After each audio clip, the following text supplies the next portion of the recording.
We, the Sano, are delighted to offer a Bible-based answer to each question in this article. Lessons for Living from a Deathbed Prophecy, Part 2. He gave each of them an appropriate blessing.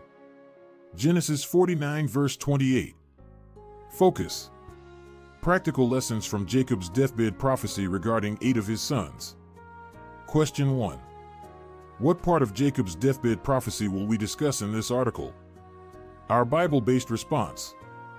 In this article, we focus on Jacob's words to Zebulun, Issachar, Dan, Gad, Asher, Naphtali, Joseph, and Benjamin, the remaining 8 sons. These words were not merely personal comments but inspired prophecies that shaped the future of their descendants. Based on Genesis 49 verse 28, we see that Jehovah directed Jacob to give each son an appropriate blessing, providing valuable lessons for us today. Zebulun. Question 2. Describe Zebulun's blessing and how it was fulfilled. Genesis 49 verse 13. Our Bible-based response. Jacob foretold that Zebulun would reside by the seashore with his boundary toward Sidon, which pointed to a location advantageous for trade. This came true when Zebulun's descendants settled between the Sea of Galilee and the Mediterranean, giving them access to commerce. As described in Joshua 19 verses 10 to 16 and Deuteronomy 33 verse 18, Zebulun's territory became a place of blessing and joy. Question 3. What can help us to be content? Our Bible-based response. Like Zebulun, we can find happiness by learning contentment in our circumstances, whether in abundance or modesty. As described in Psalm 16 verse 6 and Galatians 6 verse 4, focusing on our blessings instead of what we lack helps us remain joyful and appreciative of Jehovah's provisions. Issachar. Question 4. Describe Issachar's blessing and how it was fulfilled. Genesis 49 verses 14 and 15. Our Bible-based response. Jacob compared Issachar to a strong donkey carrying burdens, highlighting diligence and hard work. Issachar's descendants received fertile land near the Jordan and became known for supporting national responsibilities, including military service. Based on Judges 5 verse 15 and 1 Kings 4 verse 17, the tribe of Issachar labored faithfully for the benefit of others. Question 5. Why should we strive to be hard workers? Our Bible-based response. Hard work in Jehovah's service is highly valued, just as Issachar's efforts were appreciated. As described in 1 Timothy 5 verse 17 and Ecclesiastes 2 verse 24, when we exert ourselves in caring for spiritual responsibilities and supporting the congregation, we bring joy to Jehovah and strengthen his people. Dan. Question 6. What assignment did the tribe of Dan receive? Genesis 49 verses 17 and 18. Our Bible-based response. Jacob likened Dan to a snake striking a horse, showing that although small, the tribe would deal powerful blows to enemies. This was fulfilled when Dan served as the rear guard in Israel's march through the wilderness, a critical but less visible role. According to Numbers 10:25, their assignment protected the nation and showed Jehovah's trust in them. Question 7. What is true of any theocratic assignment we care for? Our Bible-based response. Like Dan's role, any assignment we receive is valuable in Jehovah's eyes, even if unnoticed by others. As described in Matthew 6 verses 1 to 4, Jehovah treasures humble service motivated by love, reminding us that our efforts never go unseen by him. Gad. Question 8. What made Gad vulnerable to attack in the Promised Land? Genesis 49 verse 19. Our Bible-based response. Gad's territory east of the Jordan bordered enemy nations, exposing them to raids. Still, Gadites showed courage and trusted Jehovah by defending their families and supporting other tribes in battle.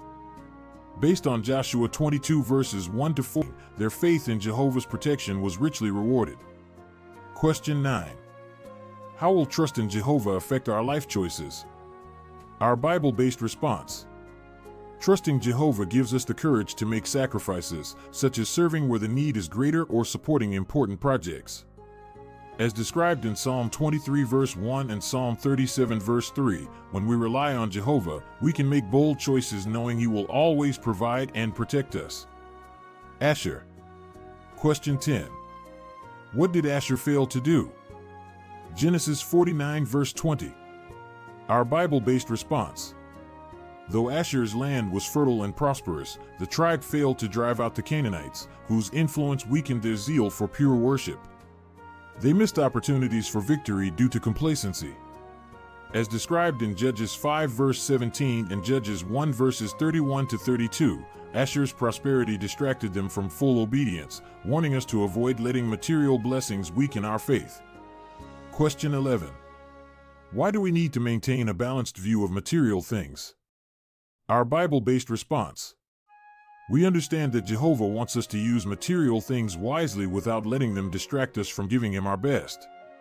As described in Hebrews 13 verse 5 and Ecclesiastes 7 verse 12, we are reminded to avoid greed and instead value spiritual riches. By doing so, we show that our security and peace come from Jehovah, not from possessions. Naphtali.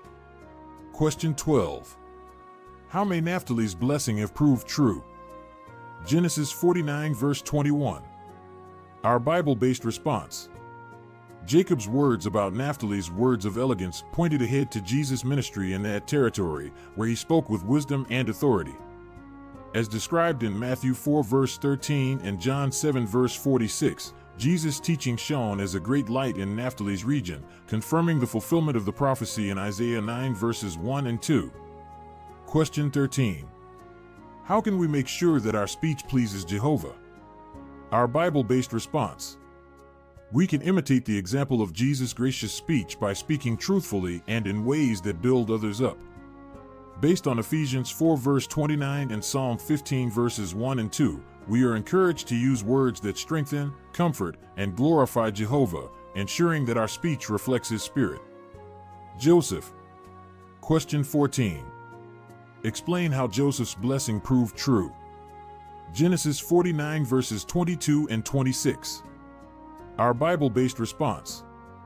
Joseph was singled out from his brothers and received the double portion of the firstborn through his sons, Ephraim and Manasseh, who became two tribes. According to Joshua 14 verse 4 and 1 Chronicles 5 verses 1 and 2, Joseph's descendants enjoyed this unique privilege, showing the accuracy of Jacob's inspired words. Question 15. How did Joseph react to injustice? Our Bible-based response. Even though Joseph suffered betrayal and animosity, he did not allow bitterness to rule his heart. As described in Genesis 47 verses 11 and 12 and Psalm 105 verses 17 to 19, Joseph forgave his brothers and treated them kindly, proving his reliance on Jehovah and his endurance under trial. Question 16. How can we imitate Joseph's example when reacting to trials? Our Bible-based response. Like Joseph, we can endure trials without losing faith in Jehovah or love for our brothers. According to Hebrews 12 verse 7 and Hebrews 12 verse 11, we see that trials refine our Christian qualities, helping us develop mercy, forgiveness, and endurance that Jehovah values greatly. Benjamin. Question 17. How was Benjamin's prophetic blessing fulfilled? Genesis 49 verse 27. Our Bible-based response. Jacob's words about Benjamin as a wolf came true in Israel's history. Saul, Israel's first king, was a Benjaminite warrior, and later Esther and Mordecai courageously defended God's people.